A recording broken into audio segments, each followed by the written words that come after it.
understanding, and I hope to provide a clear perspective about how educators, from an educator's perspective, how we actually teach, considering the philosophy and the question in mind, is evolution God's plan? So I'd like to start by saying I was very honored, of course, especially I anticipated to be amongst people who have science background, a strong science background, or may have, kind of got into the research of the, science as well as religion to see where the position is from an Islamic perspective. Um, Tonight's question is evolution's God's plan is one of the most enduring questions of human inquiry. It asks how scientific discovery, theological meaning, and educational responsibility can coexist.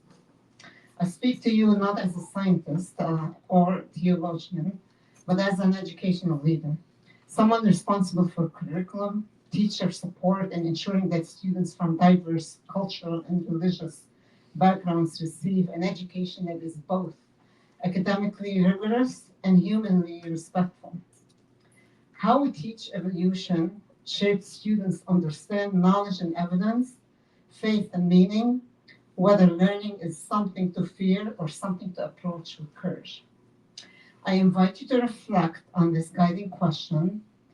How do we teach ideas that may challenge students' worldviews while preserving scientific rigor and honoring their identities? By the way, this question is not necessarily just for science, but since we're focused on science, I'll stick to that. But we experience this in almost every subject. So, especially with social studies, history, considering the politics around the world. So, why this question matters in education? The question before us is not only what is true, but how truth is taught. Who feels included and whether classrooms become spaces of fear or inquiry. In the Islamic tradition, the first revealed command was not believe, but God in the Holy Quran stated, Iqra. This reminds us that faith and learning are not opposites, they are partners. Yet, in many K-12 classrooms today, evolution creates anxiety. Students may fear having to choose between science and belief. Teachers may fear conflict with families and communities. School leaders fear controversy rather than dialogue. Our role as educators is not to resolve theology. Our responsibility is to teach knowledge with integrity, create space for reflection without fear, ensure students are not academically disadvantaged because adults avoid difficult topics. Before discussing perspectives and strategies, we must first ground ourselves in what science education actually requires at the K-12 program. In the United States, and specifically in the state of Michigan, science instruction is guided by the Next Generation Science Standards, in parentheses, NGSS. Many of you may have heard of that. The NGSS requires that students understand evolution as a unifying concept of biology, how species change over time. Also, to analyze evidence, common ancestry, natural selection, and adaptation. Examples, of course, the metamorphosis of a butterfly, camouflage in insects, thick fur in cold climates, defensive behaviors like playing dead.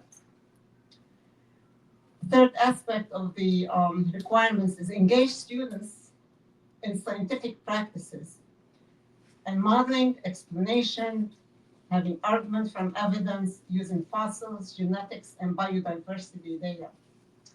NGSS does not ask students to adopt philosophical or theoretical beliefs.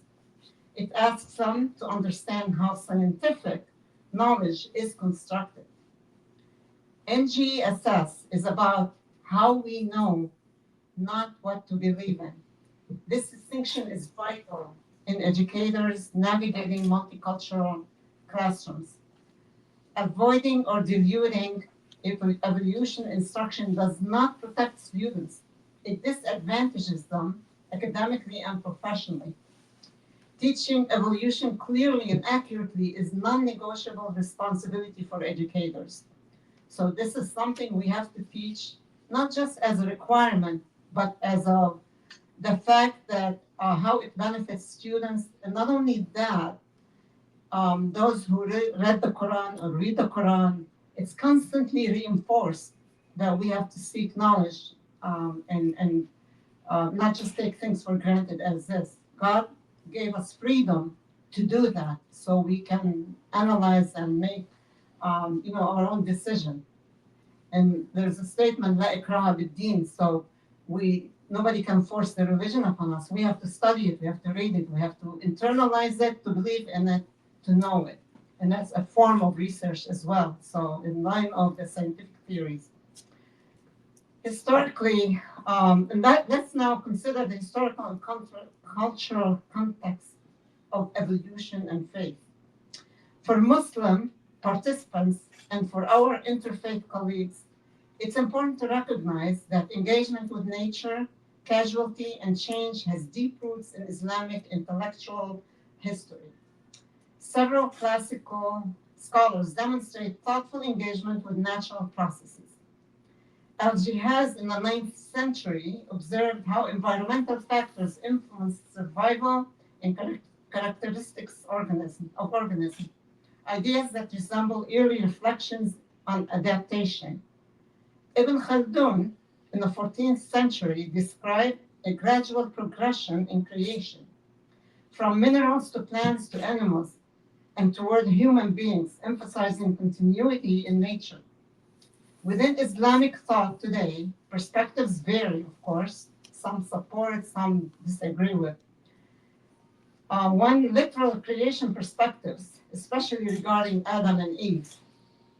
Theistic evolution perspectives, viewing evolution as a divinely guided process. Hybrid views, accepting evolution for non-human life while affirming a special creation of ensoulment of humanity. The most significant tension typically centers on human origins, not on evolution as a biological process itself. Educational leadership across, I would say, there are similar diversity issues across Christianity, Judaism, Hinduism, and other traditions. So Islam is not the only one that has those issues. There's, people who agree and people who disagree, and people who stand in the middle. Educational leadership does not resolve theology. Instead, it asks, how do we teach science without turning it into ideology, and faith without turning it into anti-intellectualism? Evolution explains biological diversity. It does not address the existence of God, revelation, or moral meaning. As someone without a science background like myself, I rely deeply on the expertise of scientists, and one crucial distinction they consistently emphasize in this. Evolution explains process, not purpose. It describes mechanism. It does not answer metaphysical questions. From an Islamic perspective, this matters deeply. The Quran repeatedly points to processes in nature as ayat, means signs inviting reflection. Whether one understands evolution as a compatible with divine will, as a mechanism under God's command, or as a theory requiring careful theological boundaries, the educational responsibility remains clear. Students must learn evolution accurately and rigorously as foundational biological science. Teaching science poorly does not protect faith. It undermines trust in institutions, educators, and knowledge itself. Teaching evolution can be challenging, especially for teachers who may feel underprepared in science. Many may worry about student, parent, or community pushback, personal discomfort or controversial topics, conflict with local community beliefs. And from an educator's perspective, evolution instruction helps students. It helps them understand the natural world. Recognizing patterns in species adaptation teaches critical thinking and problem-solving skills, and that transfers to which may transfer to any career from engineering and medicine to law and policy. That has really helped me in my career as an educational leader, and can give you examples. At some point, I had to sit in hearings for students' discipline issues. And of course, how do you conclude when you don't have facts? You don't rely on this and that and so forth. You collect data, you analyze the data, you present the facts, and then you can make judgments and you look at the policies and everything else. So in almost every career, it does help students. And also, second, it helps develop evidence-based reasoning. Students learn to analyze data, evaluate competing explanations, and make informed decisions. These are lifelong skills essential for careers in STEM. STEM stands for science, technology, English language, art, and math. Also, it helps with the health sciences, environmental management, and beyond. It also helps connect science to ethical reflection. Discussions about evolution encourage students to think about human responsibility, stewardship of the environment, and societal impacts. You know the atomic bomb, right? So can you imagine we learn science and not think of the ethical issues that are involved? That's an example. So it bridges science with moral and ethical reasoning. The most powerful educators are not those with final answers, but those who model questions. What does the evidence show? What assumptions am I bringing? Where does science end and belief begin? How do we disagree with dignity? This is tarbiyah, formation, not instruction, not just instruction. From a leadership perspective, evolution education prepares students for future careers, builds trust through cultural respect, fosters curiosity and lifelong learning. In essence, teaching evolution helps students bridge the academic, professional, spiritual, and ethical dimensions of their lives. It prepares them not just for tests, but for meaningful careers, informed citizenship, and thoughtful engagement with faith and culture. Leaders support this work through professional development, offer workshops on the NGSS standards, inquiry-based learning, and discussion strategies for sensitive topics. Also providing inclusive teaching framework, encourage evidence-based inquiry, critical thinking, and open dialogue without imposing belief. This illustrates the power of leadership in shaping safe, inclusive, and academically rigorous learning environments. Let's look at the multicultural and faith-sensitive classroom strategies. So what happens when you have students with many different diverse backgrounds, which is what we have in our schools? We do have students from different faiths as well. I'm sure Dearborn Public Schools and Dearborn Heights and so forth, most classrooms have diverse students. So they bring diverse religious and cultural lenses to the scientific topics. Students present a challenge to teachers and to the learning environment. And it's up to the educators to know how to, you know, work around through those challenges. Successful, culturally responsive teaching includes recognizing students' beliefs, not humiliating them or ignoring them, encouraging reflection, engaging students to think, and creating safe inquiry spaces. Generation Z context. Students today are digital natives. We need to recognize that. And they're constantly encountering diverse perspectives online. Gen Z is growing up in a world of algorithm-driven information, polarization, and distrust in institutions. So we have to recognize these things exist as educators and deal with them. So They ask, who can I trust? They don't ask what's the truth. Who can I trust? Because there's so much information on social media and everywhere else. When educators say, here's what science teaches, here are its limits, here's how thoughtful believers reflect, here's how you can think critically, they model intellectual courage. Their courage is a leadership skill our future demands.